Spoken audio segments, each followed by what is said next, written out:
The Coyote Twin, Vermilion's Downtown Theater. Providing entertainment Thursdays through Sundays.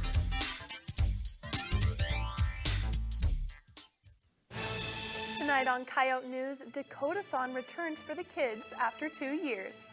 Plus, how two Greek houses have come together for a cause that hits close to home. This is Coyote News.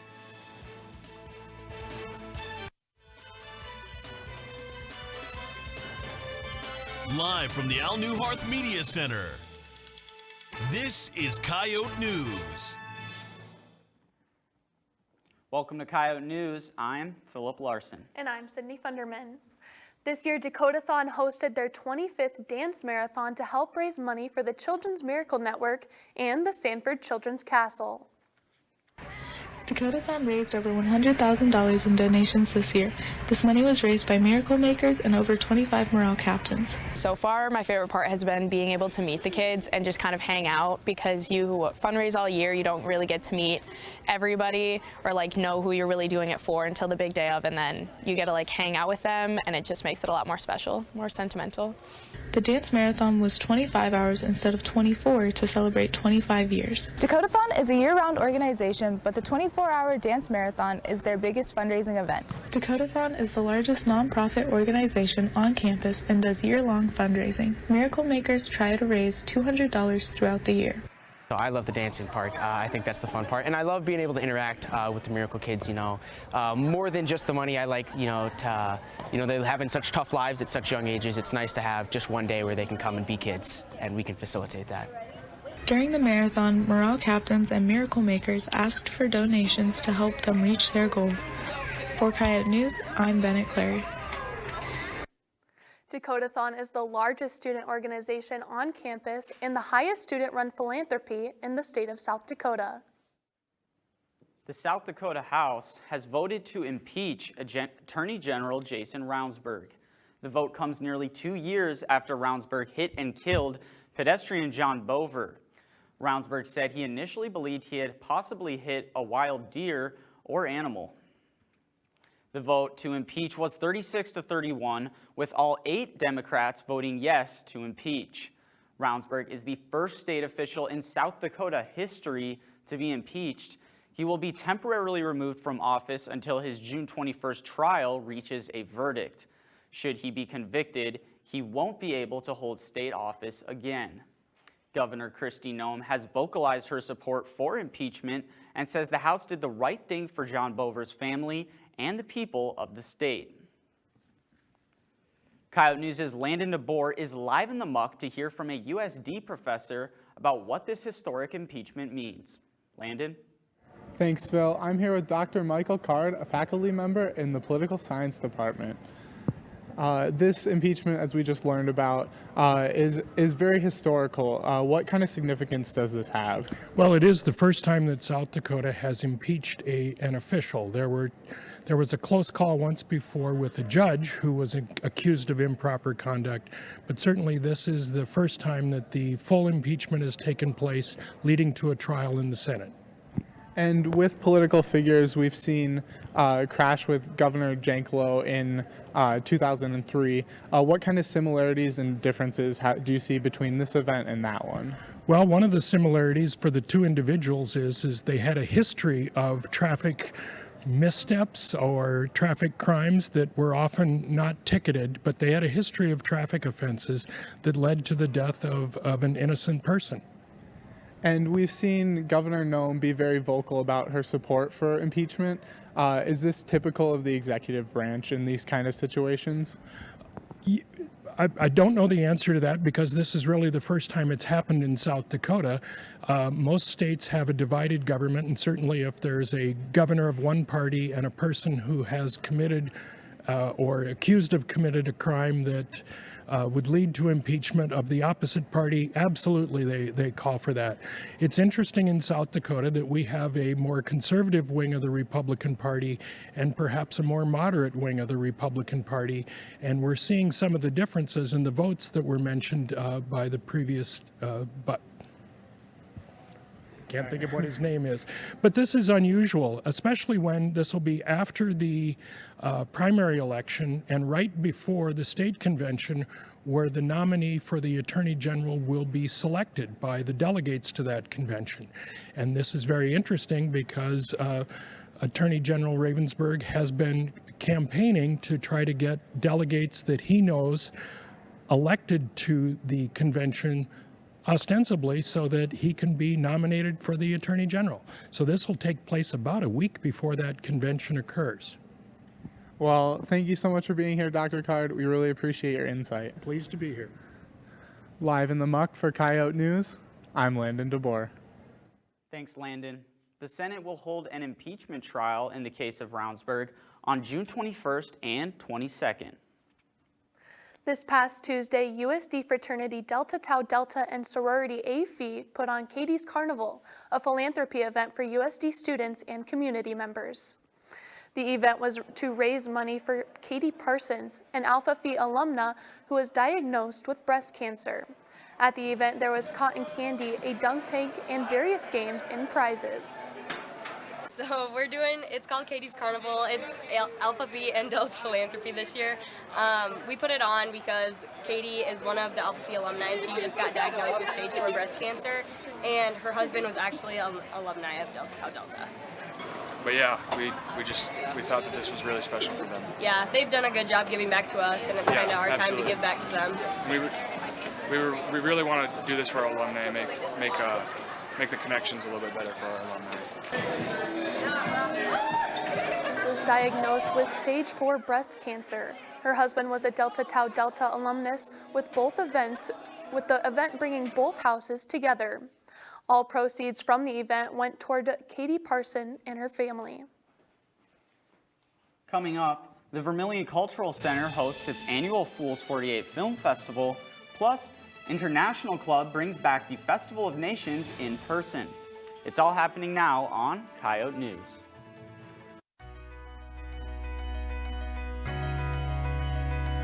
The Student Government Association is a great way for students to actually impact on what happens to campus or make a meaningful change through legislation and SGA.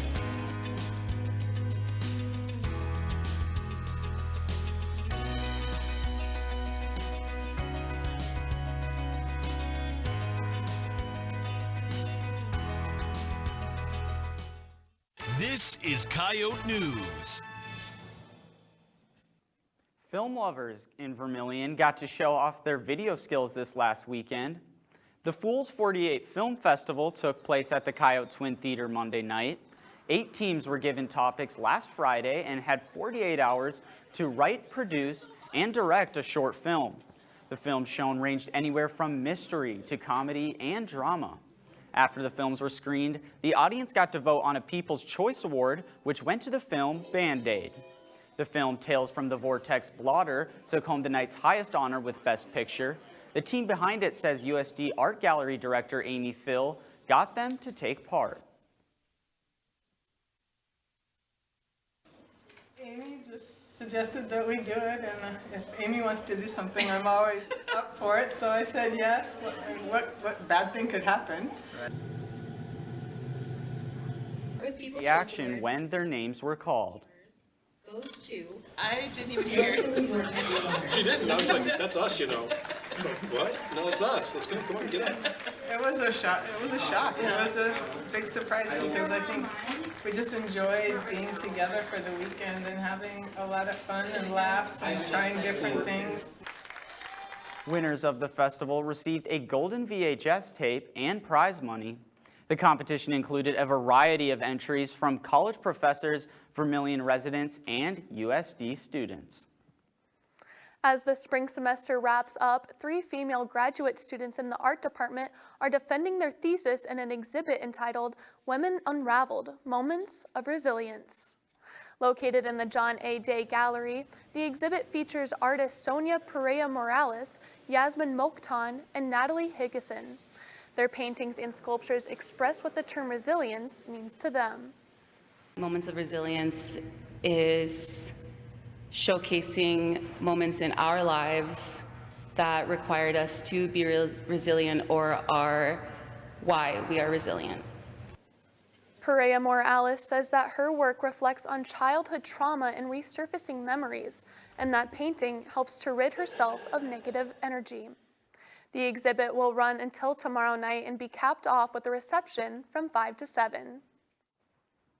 This Sunday, USD held its annual Festival of Nations. Coyote News' Hannah Gokenauer was at the event and has more. The Festival of Nations is an event the International Club here at USD puts on to showcase different cultures through food and dance. The festival includes dance performances, games, and food from different countries. I think this is an event where, you know, the community and the students are the ones that cook. So it's just like you get to go and you just try all these different foods and you get to learn about people's cultures through food. And then there's games, obviously, and performances. So it's just like those extra things added on top, just interacting with the crowd. And I think this was more, so we have like International Gala Night, which is more of a fancier event, which people do get to share their culture through that, but this one is more focused on the food. This was the first time since COVID the Festival of Nations was able to be held in person. For Coyote News, I'm Hannah Gokenauer. International Club is hosting the Festival of Kites next Wednesday on the Muck West Lawn. Next on Coyote Sports, we tell the story of Hannah Shervin and Chloe Lamb's push to the WNBA. Stay with us.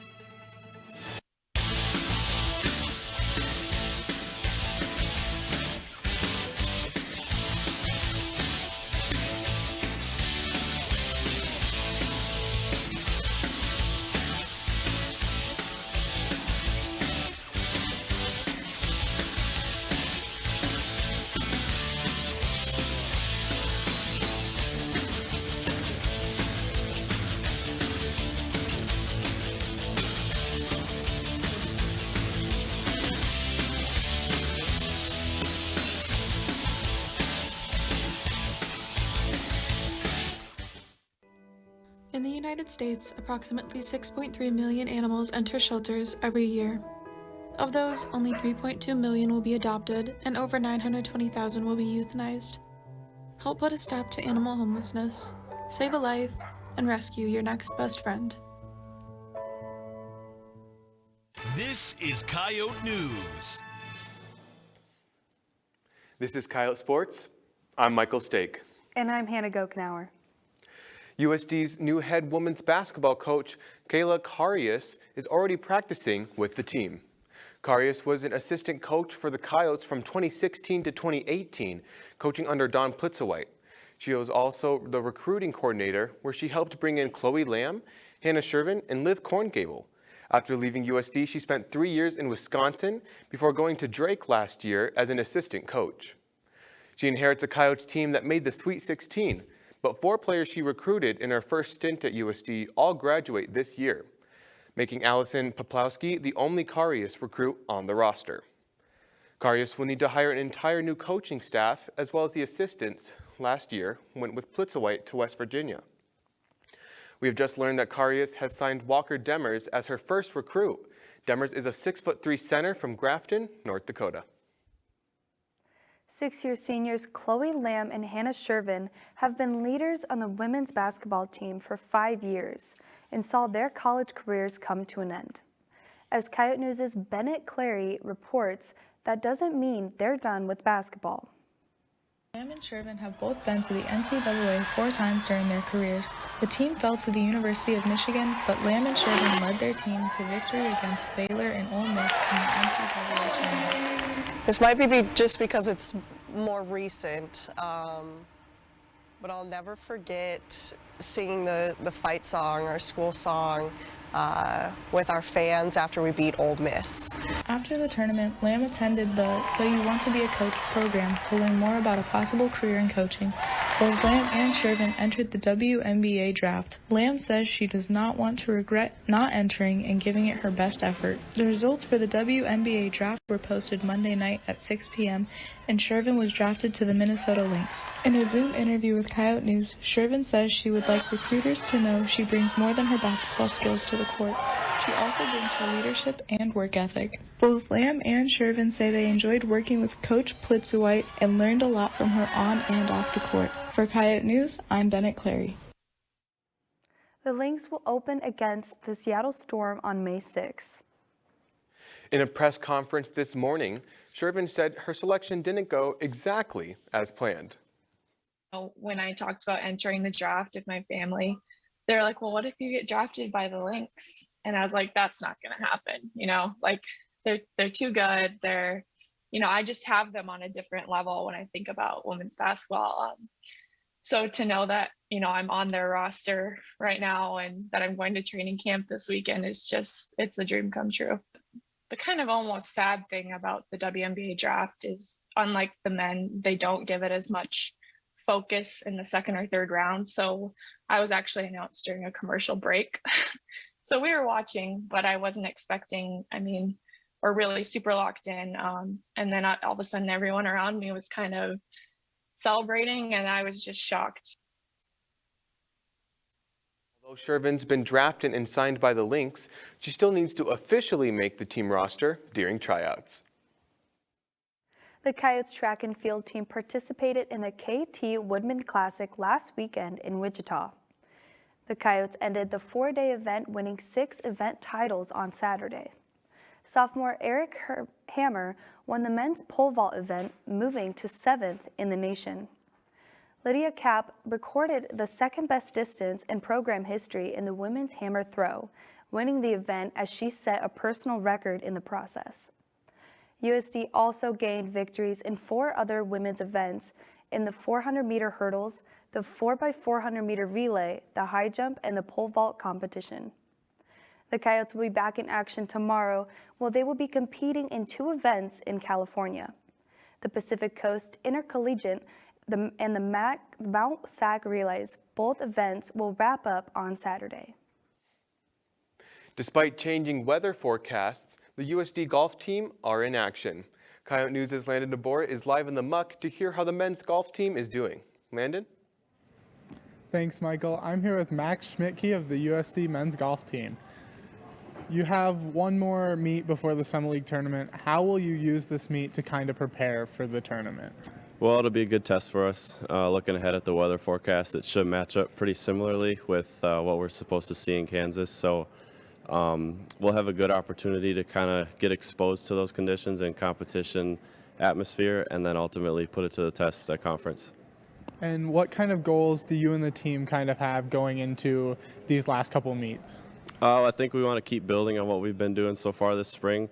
Sometimes results don't exactly come when you want them to or when you expect them to. So we're just staying confident in the work we're putting in. And as far as conference, I think all you can ask for is just a chance on the back nine come the final round. And that's what the work is going into. So we're excited to get after it. And finally, golf is definitely a mental game. What would you say to amateur golfers who are having a really good round or a poor round? What do you kind of say to yourself to keep you focused towards your goals? The biggest thing for me is just my process. Just focusing mentally, what the things I can control. Golf, once that ball hits the club face, there's no telling. It's out of your hands. So just being in your process, being committed to the shot you're going to hit is the biggest thing for me. And I would tell amateur golfers something that Masters champion Scotty Scheffler recently said, that you're not identified by your golf score. So, you are a person and golf is a game. So just understanding and tying that into your process, it all goes together. Well, thank you so much for being here, Max. No problem. Thank you. The USD men's golf team will compete in the Summer League Championships on May 1st to the 3rd. Live in the Muck for Coyote News, I'm Landon DeBoer. Thanks, Landon. The men's golf team will travel to Minnesota next Friday for the St. Thomas Duel. It was announced yesterday that men's basketball coach Eric Peterson anointed Brandon Ubel as one of his assistant coaches. Ubel played at Nebraska, and after he graduated, he played internationally. He finished up his playing career and joined Eric Peterson as they coached together under former USD head coach Craig Smith at Utah State and Utah. Today, 11-year Omaha assistant coach Patrick Aberhart has also been named to Peterson's coaching staff. The tennis team defeated St. Thomas on Saturday, achieving 6 of the 7 available points. USD also won every match they competed in over the weekend, except for 2, where they were forced to forfeit a single and a doubles match on Saturday because of injuries. The Coyotes are now 4-2 in the conference play and currently sit 3rd in the Summit League standings. The team will wrap up their regular season hosting Omaha Mavericks this Sunday at 1. The Coyotes softball team got their second conference series win last weekend against St. Thomas on the road. In Game 1, all Coyote batters reached base at least once in the contest, with 4 hitters having multiple hits in the opening game of the series, highlighted by Gabby Moser's second home run of the year en route to a 10-2 victory. The second game saw Kinley Marcus take the circle for the Coyotes, where she shut out the Tommies, allowing 0 runs on 3 hits, 4 walks, striking out 4 batters of the day, and earning the 9-0 win. Sunday's lone game entered the 6th inning with the Coyotes up 3-2, but both teams' offenses picked up, seeing 3 lead changes at the end of the game as the Tommies scored 4 runs in the 7th inning to avoid the series sweep. USD currently has a record of 5 wins and 4 losses in the Summit League, placing them 3rd in the conference. The Coyotes will be back at Nygaard Field this weekend due to weather in North Dakota, as they will host UND. Friday's doubleheader will start at noon, and Saturday's game will be at 11. The Coyotes volleyball team will be playing in the SCSC tonight at 6, taking on Augustana in South Dakota's only spring game at home this year. This game will wrap up USD's spring season as they faced off against Creighton, Minnesota, St. Louis, Kansas State, and Arkansas. These games do not count on the record as they are used as preparation for the upcoming season. Coming up, students tell us what they'll miss most about Vermilion this summer.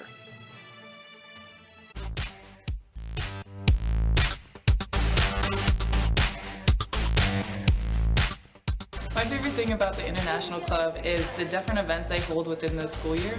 My particular favorite is definitely Festival of Nations. Hey, Charlie. Peace out. Except for you. Wait,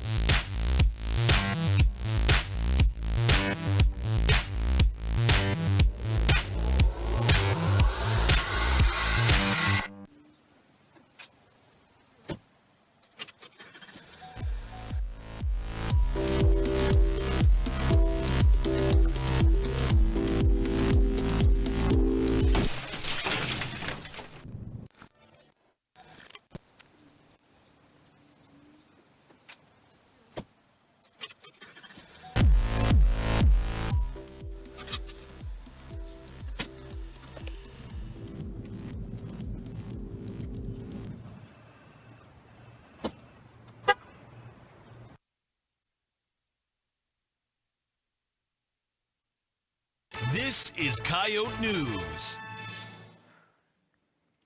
While summer vacation sends college students a variety of places, Vermilion remains a home away from home for some students. In this week's Out and About, we asked students what they'll miss most about Verm this summer. Here's what they had to say. Definitely the people that I see, because I've made a lot of great connections with a lot of people. The people that I don't get to see over the summer. All my friends and the different leadership opportunities that I've gotten to have throughout this year. Honestly, I'm going to miss living in the dorms because it's really fun, like being that close to my friends. Probably Herberts and Gerberts. The Delt Squirrel at Delt. Probably the nightlife. Well, I'm actually going to med school here, so I'll be here for 4 more years because I just couldn't get enough. The people, for sure. Cafe Brulee, definitely. Living with my 3 best friends. Leos. Gonna miss the guys a lot. The people, for sure. The women. Probably my friends and my roommate. I'm gonna miss my friends. Probably my friends. Einstein's. Chick-fil-A. The summer I miss most is my sorority, Pi Phi, and all the girls that are in the sorority with me. Everything about USD, it's all such a, it's like a home. Well, Sydney, this is my last semester in Vermilion, so it's a little bittersweet for me, but I did spend 1 summer at least in Verm last year, and it was a great time, so I think I'm really gonna miss just driving around, not a care in the world, just a nice, quiet vibe, you know. I think that's what I'll miss. Yeah, I'm ready to go home too, see my family and friends, but I think I will really miss being here at the Al Newharth Center. Shout out Al Newharth. And also shout out to the mayor of North Pole, Alaska, who legally changed his name to Santa Claus and has entered the congressional race running as an independent. Claus, who served on the city council for 4 years, joins the race with Republican Sarah Palin. North Pole, Alaska, known for its year-long Christmas decorations, is located in the heart of the state. Thank you for joining us. That is it for tonight's Coyote News. Pick up this week's issue of the Volant to read more stories of the dispatches of the Center for Diversity and Community. Listen to student-ran shows for news and entertainment on 91.1 KAOR. This is Coyote News. We'll see you next Wednesday. Have a great night.